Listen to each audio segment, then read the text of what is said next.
tatkala setiap kami boleh mengatakan Engkau Allah Immanuel, Allah yang beserta dengan setiap kami, maka seharusnya kami selalu berelasi dengan Engkau.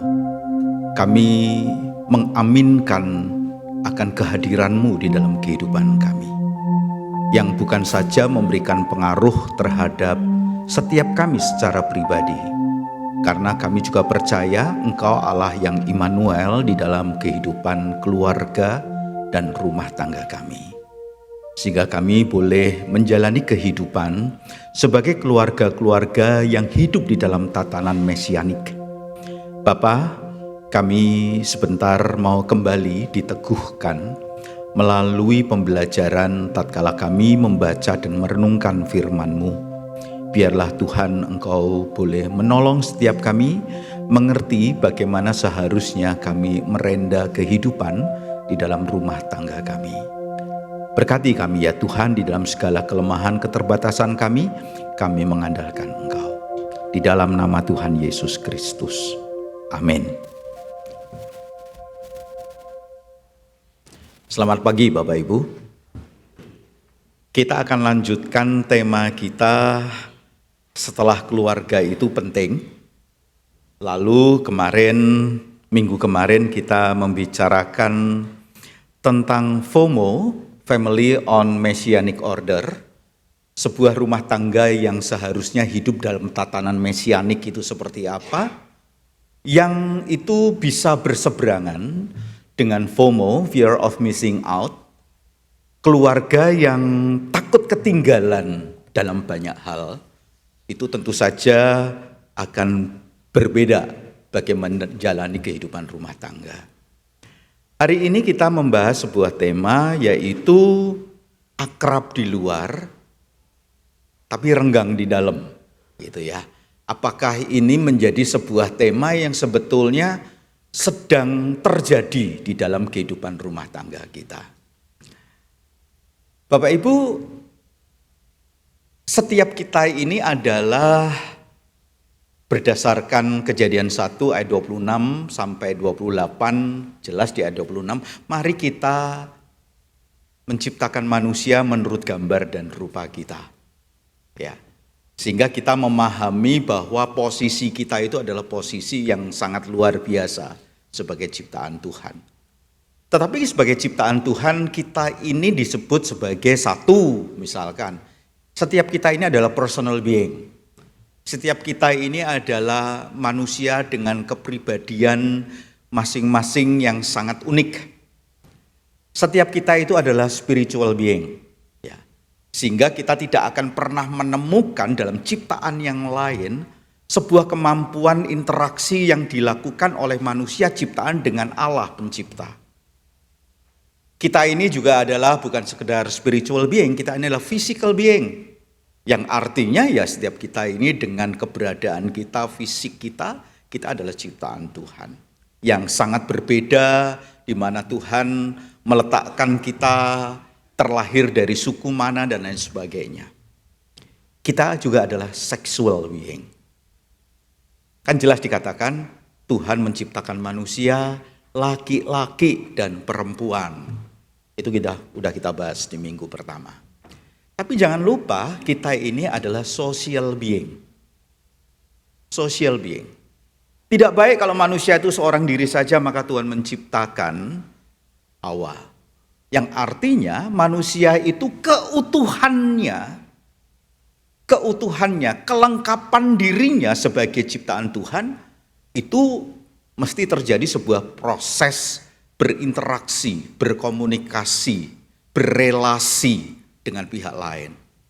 Manusia itu sebagai social being, maka seharusnya membangun kehidupan sosialnya. Saya rasa setiap kita ada di dalam pemahaman social being yang seperti ini. Hanya saja Bapak Ibu, di dalam perjalanan waktu kita itu menemukan ada penyakit-penyakit sosial kan, begitu ya. Penyakit sosial yang mungkin lebih acap kali disebut sebagai sosiopat, ya.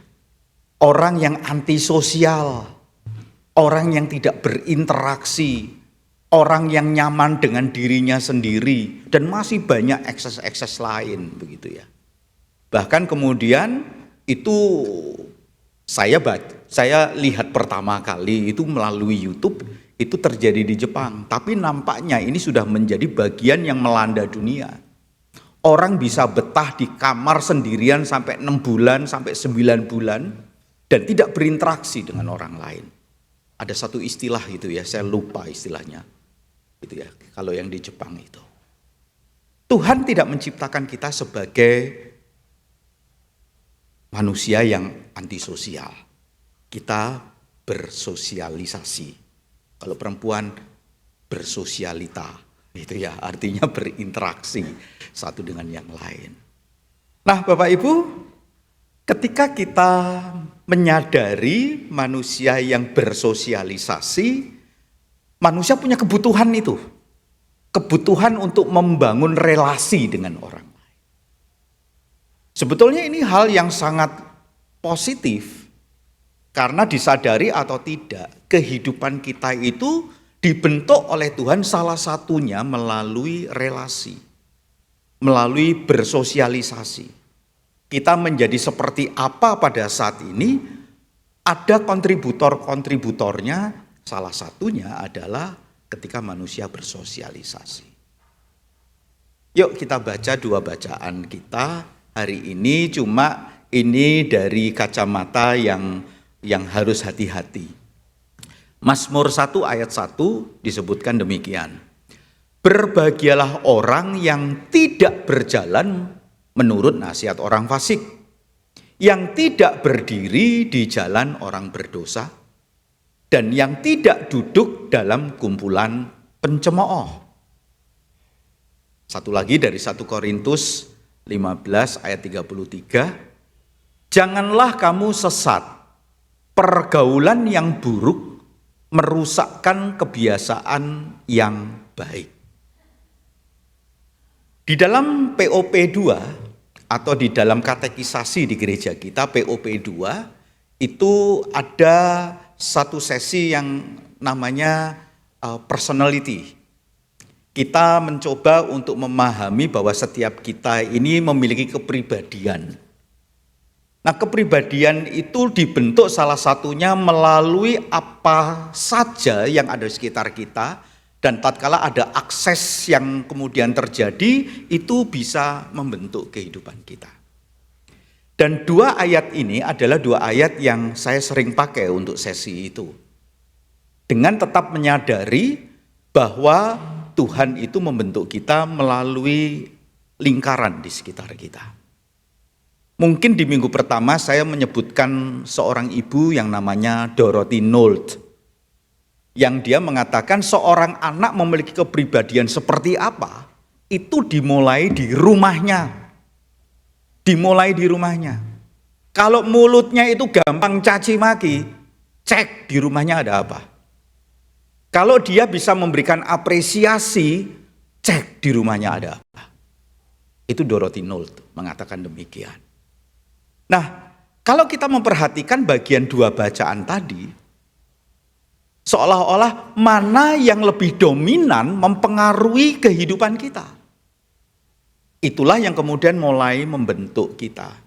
Kita mulai dari Mazmur 1 ayat 1. Mazmur 1 ayat 1 tadi yang kita baca baru ayatnya yang pertama saja, kan? Jadi dibilang berbahagialah orang yang tidak berjalan menurut nasihat orang fasik, tidak berdiri di jalan orang berdosa, dan yang tidak duduk dalam kumpulan pencemooh. Ayat 2, tetapi yang kesukaannya ialah Taurat Tuhan dan merenungkan siang dan malam. Artinya, kalau kita membandingkan ayat 1 dan ayat 2, mana yang lebih dominan membentuk kita? Mana yang membuat kita itu lebih membuka diri dan fokus kepada yang mana? Dan dikatakan berbahagia justru kalau tidak dipengaruhi oleh hal-hal yang di ayat pertama tadi. Bapak Ibu, ini adalah salah satu pembentukan kehidupan kita.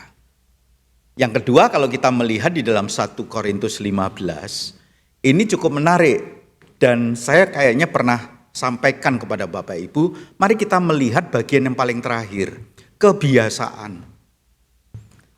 Membentuk kebiasaan itu enggak gampang. Membentuk kebiasaan. Kita pernah punya acara tahun 2006, 40 Days of Purpose. Lalu salah satu penjelasan, kenapa sih 40 hari?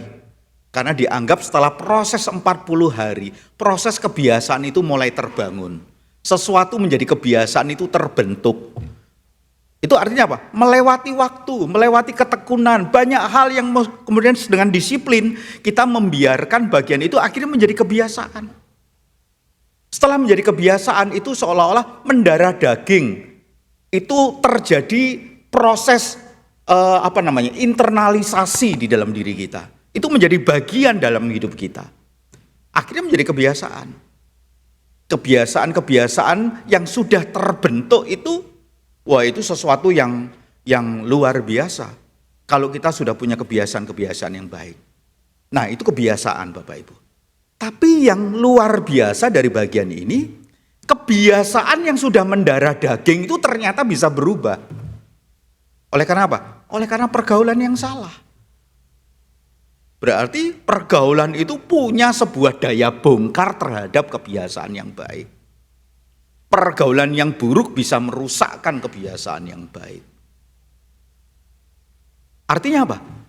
Dunia di sekitar kita itu memiliki sebuah kekuatan yang luar biasa untuk setiap kita bisa mengalami perubahan-perubahan. Pengaruhnya buruk, ya kita jadi buruk. Pengaruhnya baik, ya kita bisa jadi baik. Ini kita ngomong tentang pergaulan, tentang dunia yang ada di sekitar kita.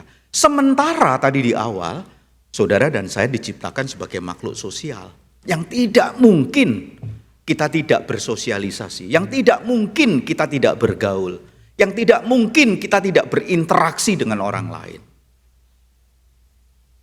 Nah, di dalam pendekatan inilah manusia yang punya kebutuhan untuk bersosialisasi itu sekarang ini sudah menjadi hal yang seakan-akan lumrah. Ya. Lumrah untuk membangun komunitas-komunitas Bapak Ibu. Di gereja ini ada komunitas-komunitas secara struktural yang di dalam pelayanan bersama kita lakukan. Disadari atau tidak, kehidupan bergereja ini sebetulnya berbasis komunitas. Itulah sebabnya dalam sekian tahun bolak-balik disampaikan bahwa kerangka pelayanan bersama itu berbasis komunitas. Di gereja ini ada komunitas-komunitas yang struktural disebut dengan komisi. Ya, berdasarkan kelompok usia, berdasarkan gender ada di sana. Kita ada komunitas-komunitas sel. Ada kelompok-kelompok orang yang mengalami persekutuan dan disebutlah dengan namanya komunitas. Dan masih banyak lagi. ECS punya komunitas badminton, punya komunitas padel. Zaman dulu saya ingat sekali di IR itu ada sepak bola yang di dalam gedung itu. Ya itulah pokoknya gitu ya. Nah teman-teman, ternyata komunitas-komunitas itu bukan sekedar memelihara internal gitu kan. Komunitas-komunitas itu juga menjadi sebuah cara gereja juga untuk bisa memenangkan jiwa-jiwa. Saya punya adik kelas gitu ya. Namanya penginjil Saidong. Pelayanannya melalui sepak bola, Saudara. Saudara-saudara, komunitas. Kenapa? Manusia berkomunitas. Hanya saja ketika manusia berkomunitas ini bisa terjadi ekses, Bapak Ibu. Bisa terjadi ekses.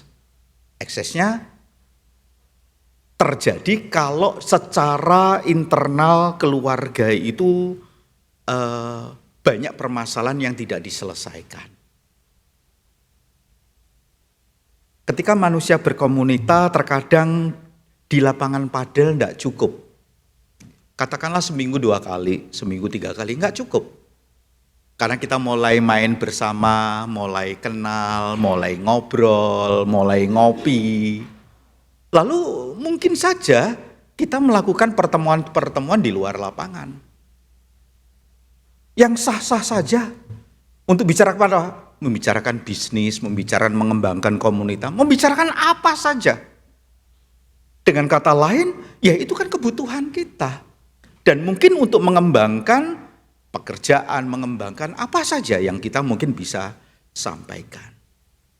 Hanya saja di dalam eksesnya, hal ini kemudian bisa merambat kepada hal-hal yang disadari atau tidak memberikan pengaruh di dalam kita menjalani sebuah kehidupan rumah tangga. Katakanlah singkat cerita, kita selalu ada waktu untuk komunitas. Selalu ada waktu. Tapi untuk keluarga belum tentu ada waktu. Kita selalu spare the time. Kita bisa spend the money gitu ya. Untuk komunitas. Kita belum tentu melakukan hal seperti itu, apalagi kalau keluarga itu keluarga yang dingin.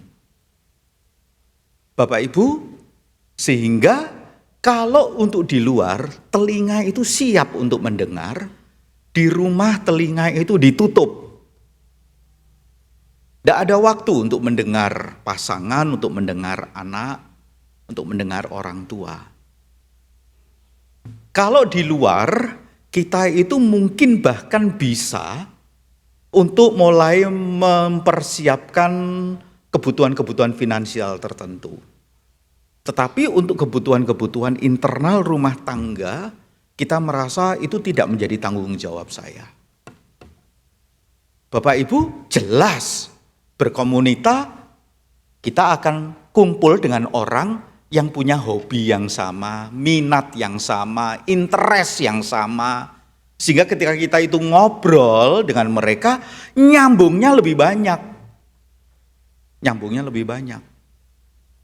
Kadang-kadang bisa memperhatikan seseorang karena kita juga mau mengupgrade sesuatu yang terkait dengan minat yang sama. Bahkan kemudian ketika kita bicara, kita disiapkan telinga oleh mereka, kan kita merasa kita itu diberikan apresiasi. Ngomong di rumah nggak ada yang dengar. Gitu ya. Nah, ketidakseimbangan kehidupan di dalam rumah tangga mengakibatkan kehidupan berkomunitas itu menjadi lebih mendapatkan perhatian. Bapak Ibu dan saudara yang terkasih, berkomunitas itu kan bukan barang baru ya. Seingat saya waktu saya masih kecil, ibu saya itu ikut arisan istri-istri tentara. Itu kan berkomunitas arisan. Yang dikocok, dikeluarkan, siapa yang dapat gitu ya. Sampai hari ini orang arisan masih ada. Gitu ya. Nah, intinya apakah kemudian ketika kita berkomunitas tersebut itu kemudian menjadi bagian yang mulai menggeser apa yang seharusnya kita hidupi dalam rumah tangga.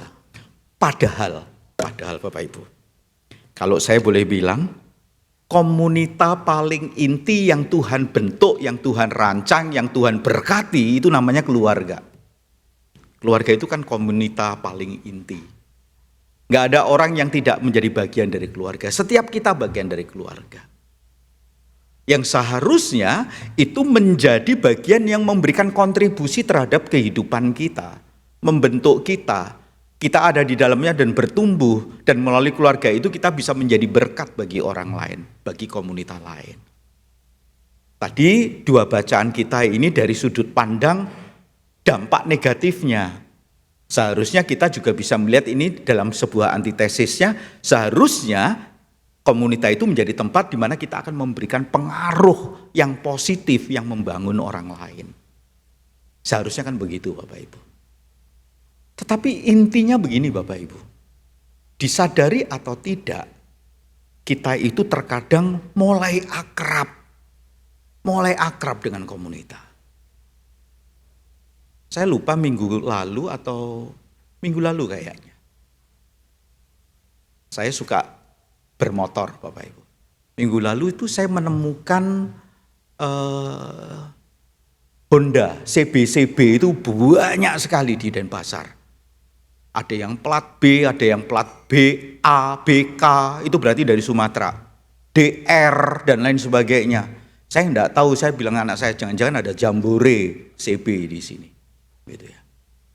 Saudara, kekuatan komunitas itu luar biasa. Waktu saya bermotor dengan beberapa teman pria, dari Sape menuju Labuan Bajo, saya ngobrol dengan 2 orang yang menggunakan 2 CB, saudara. Dia berasal dari Jawa Timur, dari daerah Nganjuk atau mana begitu ya. Ngobrollah kami. Ternyata dia udah berangkat dari Nganjuk itu kira-kira udah setengah bulan yang lalu. Dan dia mampir di Bali, ketemu sama komunitas CB gitu ya. Lalu bertukar pikiran, bertukar keahlian untuk ngurusi kalau ngerawat kendaraan itu seperti apa.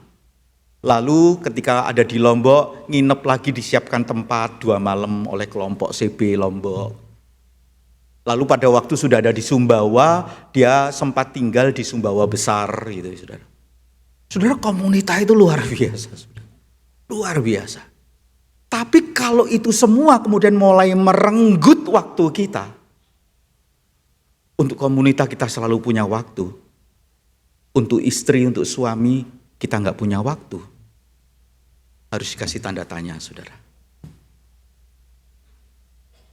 Kalau untuk komunitas kita siap telinga untuk mendengar, kenapa di rumah kita nggak punya telinga yang siap untuk mendengar anak-anak kita? Keluarga yang mengalami permasalahan seperti ini adalah keluarga yang perlu untuk berhati-hati. Berhati-hati. Karena Tuhan mendesain keluarga untuk menikmati kebersamaan akrab satu dengan yang lain. Seharusnya istri atau suami itu lebih dari sahabat karib. Anak itu lebih dari seorang sahabat. Saudara-saudara, tetapi acap kali kehidupan kita suami istri ya hanya sebagai pasangan hidup. Dalam hal-hal tertentu saja kita membutuhkan mereka. Tetapi perkataan-perkataan kita yang paling katakanlah paling hangat, tidak kita lempar di rumah. Kita lempar di luar. Waktu yang paling prime gitu ya, kita berikan untuk komunitas. Nah, ini kan menjadi sebuah permasalahan. Hati-hati, karena kebiasaan yang baik di dalam diri kita bisa mulai lambat laun diubahkan melalui pergaulan-pergaulan itu. Ini kalau yang kita lihat dari perspektif negatifnya. Tapi yuk kita lihat dari perspektif positifnya, seharusnya kita memberikan dampak. Tapi lihat, Pak, saya mau memberikan dampak keluar. Tidak bakal bisa memberikan dampak kalau di dalam rumah tangga sendiri kita tidak pernah ditumbuhkan bagaimana memberikan dampak keluar. Jadi yang dalam ini bagi saya sentral sekali, Bapak Ibu. Bapak Ibu, saya ngomong begini, itu bukan berarti saya tidak mawas diri terhadap kehidupan saya. Saya ingin tampilkan satu foto, Bapak Ibu. Saya tampilkan satu foto, ini dia fotonya.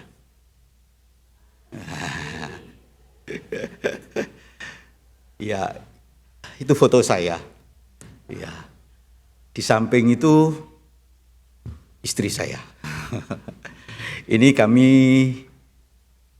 lagi berada di Ambon waktu menghadiri acara pernikahan, begitu ya. Bapak Ibu, kira-kira foto ini dari gayanya, silahkan. Saya ini berpura-pura atau serius, saya ini memang mesra sama istri saya, gitu ya. Saya nggak tanya istri saya, gitu ya. Bapak Ibu, ada salah satu bagian di dalam kehidupan kita bersosial itu ada yang namanya topeng sosial. Topeng sosial. Kalau di hadapan orang lain, berinteraksi dengan orang lain, mungkin dalam rangka saya bersosialisasi, bersosialita, berkomunita, ya saya pakai topeng, gitu ya. Foto ini memang saya ambil dari HP saya.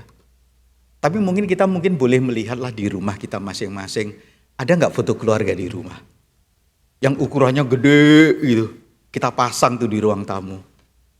Dengan gaya tertentu, dengan jenis pakaian tertentu, sanggulan seperti apa. Wah, itu untuk beberapa jemaat yang kira-kira usia pernikahan 40 kan foto-foto kayak gitu hampir saya temukan di beberapa rumah jemaat. Gitu ya.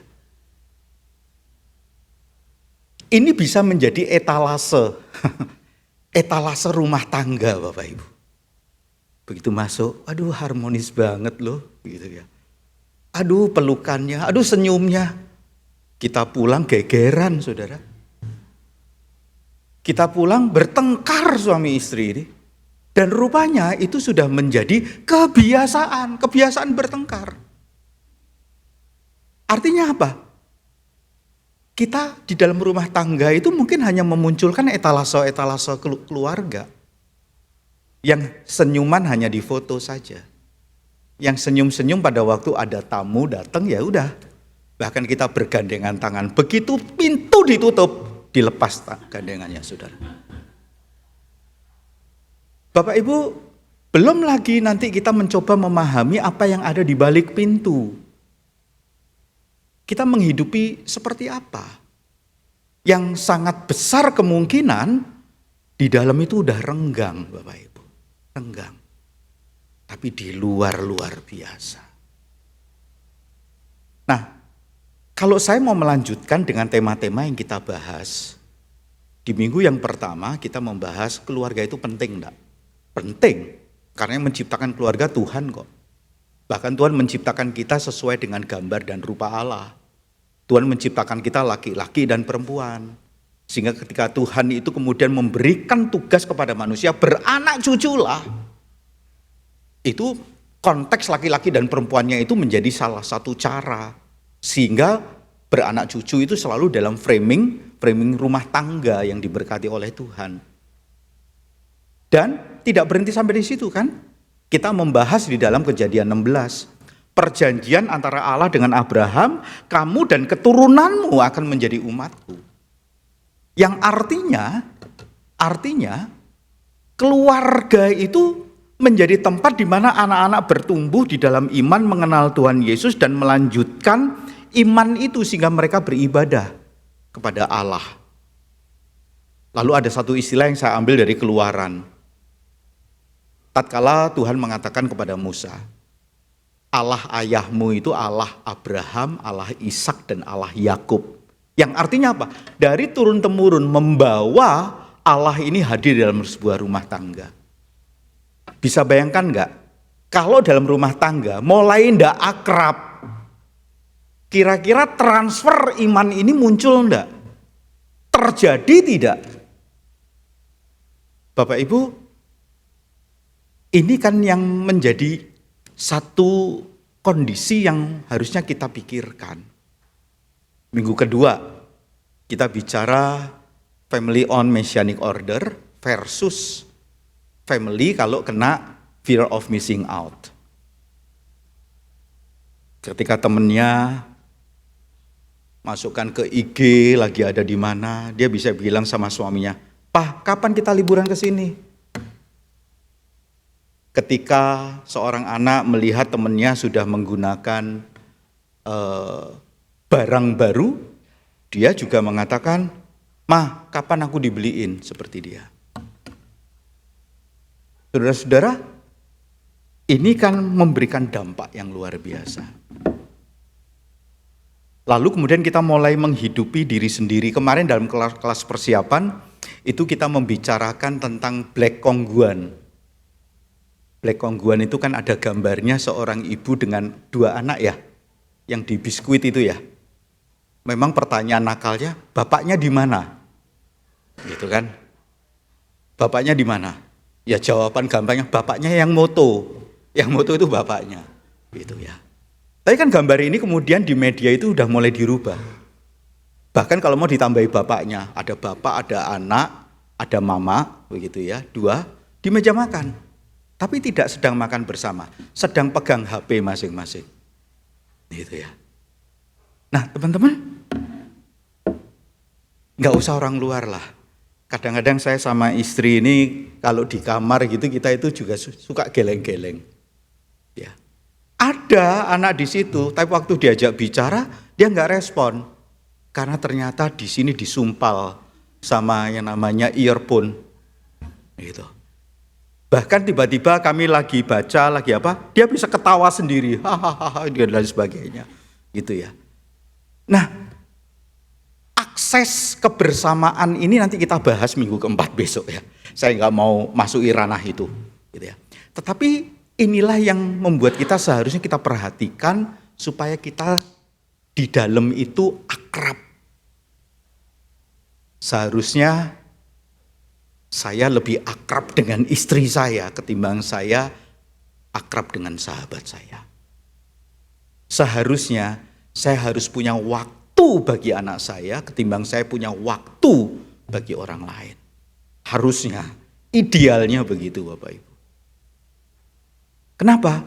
Karena ketika kita akrab, transfer iman itu terjadi, nilai-nilai ilahi itu kemudian diteruskan, dan banyak hal dalam kehidupan kita tatkala memenuhi perintah Tuhan, gitu ya. Perjanjian Allah dengan Abraham yang kita teruskan, kamu dan keturunanmu akan percaya kepada Yesus. Hal itu akan terjadi. Kalau ndak akrab gimana? Jangan-jangan waktu saya khotbah, anak saya bilang, oh papaku itu cuma khotbah aja di rumah gak punya waktu. Bagaimana saya bisa transfer iman kalau hal itu menjadi realita di rumah? Bapak Ibu, inilah yang yuk kita pegang. Kita redesign kehidupan rumah tangga yang sudah tidak terlalu akrab ini, kita akrabkan kembali. Caranya gimana? Mulai atur dengan komunitas, mulai kurangilah. Berikan waktu, invest waktu lebih banyak di rumah. Telinga yang untuk komunitas, ya mulai kurangilah. Mulai membuka telinga untuk pasanganmu, untuk anak-anakmu. Spend the money, ya irit sedikit lah. Karena ada kebutuhan-kebutuhan dalam rumah tangga yang kamu bisa pakai untuk nikmati membuat keluargamu lebih akrab. Bapak Ibu, karena kita dipanggil untuk mempersiapkan generasi berikutnya supaya mereka juga percaya kepada Tuhan. Keakraban menjadi poin yang sangat penting. Di akhir khotbah saya ingin nyanyi Bapak Ibu. Izinkan saya nyanyi gitu ya. Saya memang sempat bicara sama penginjil Victor. Ayo Bo, sering dibuat ada vokal group, ada paduan suara. Sekarang ini kan andalannya Hosana komisi gitu ya. Komisi wanita dengan angklungnya. Komisi anak 1 semester sekali, saya nggak tahu apakah jadwalnya juga begitu. Intinya hari ini saya mau nyanyi Bapak Ibu. Lagu yang saya mau sampaikan, saya sangat diberkati. Sangat diberkati. Di dalam kapasitas saya sebagai orang tua, dalam kapasitas saya sebagai seorang hamba Tuhan, di dalam posisi diri saya sebagai orang yang Tuhan sudah kasih usia sekian, dan ada orang-orang yang kemudian akan menjalani kehidupan yang mungkin melintasi jalan yang sama dengan saya. Apakah didapati saya ini punya iman? Apakah didapati saya ini orang tua yang setia di hadapan Tuhan? Lagu ini ditulis oleh seorang yang bernama John Moore. Lagu ini mulai menjadi lagu yang memberkati sejak dinyanyikan oleh seorang penyanyi yang namanya Steve Green. Steve Green. Dan mulai dinyanyikan tahun 84 Bapak Ibu. 84. Judulnya Find Us Faithful. Biarlah menemukan kita ini didapati setia. Di dalam bagian syair yang kedua, kalau diterjemahkan, supaya anak-anak pada waktu anak-anak mengorek kehidupan kita, mereka menemukan orang tuanya setia.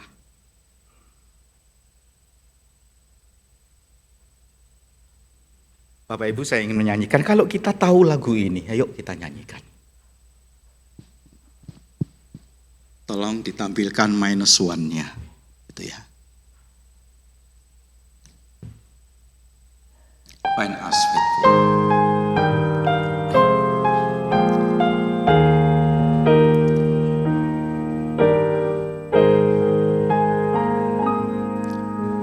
We're breaking on the journey of the narrow road, and those who's gone before us light the way,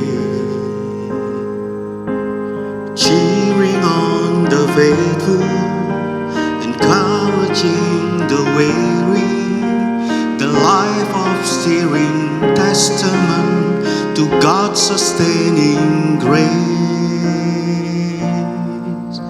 Surrounded by so great a cloud of witnesses, let us run the race not only for the prize, but as those who's gone before us, let us leave to this behind us, the heritage of faithfulness passed on through godly life. Oh, may all who come behind us find us faithful. May the fire of our devotion light their way. May the footprint that we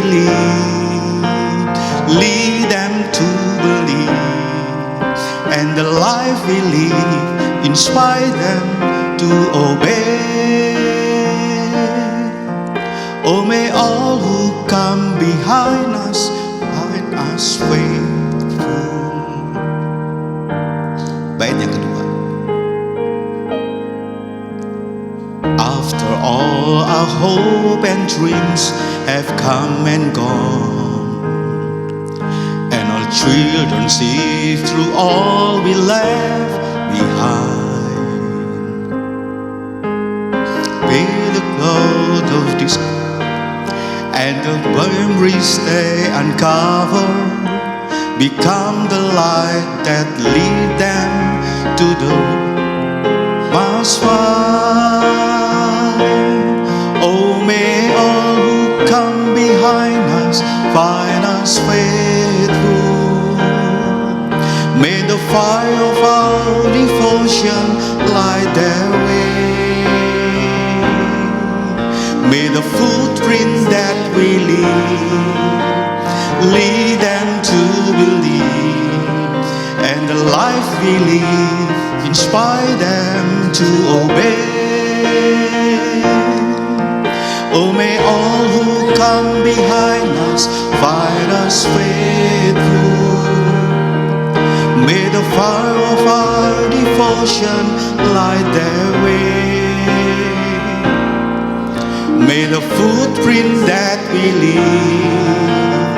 lead them to believe, and the life we live inspire them to obey.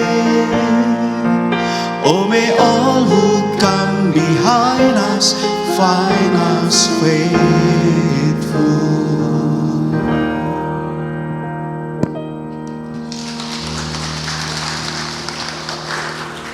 Tepuk tangan. Mari kita doa.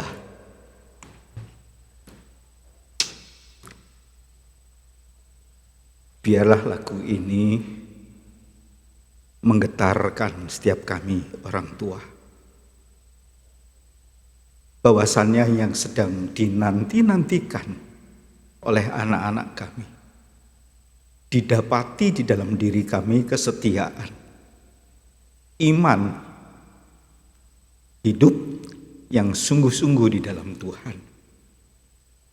Dan hal itu tidak akan mungkin terjadi ya Tuhan, jikalau kami ini lebih akrab di luar, sementara di dalam lingkaran rumah tangga kami ini mungkin tidak punya waktu, tidak punya telinga.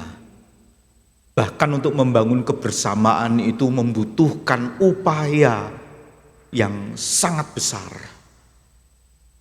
Tuhan, tolonglah kami. Biarlah kami ya Tuhan lebih berani menginvestasikan waktu kami bagi keluarga kami. Kami menginvestasikan pikiran, tenaga, bahkan mungkin kondisi keuangan kami untuk keluarga kami. Inilah yang menjadi kerinduan kami. Seperti pujian ini kami rindu, jejak kaki kami yang boleh mengarahkan mereka menjadi orang-orang percaya. Tatkala mereka menemukan kesetiaan di dalam perjalanan hidup yang kami sudah jalani, itu menjadi sebuah kekuatan. Tatkala mereka tidak akan pernah kecewa untuk mengiring Tuhan. Kami rindu menjadi keluarga yang boleh diberkati oleh Tuhan. Inilah doa sembahyang kami.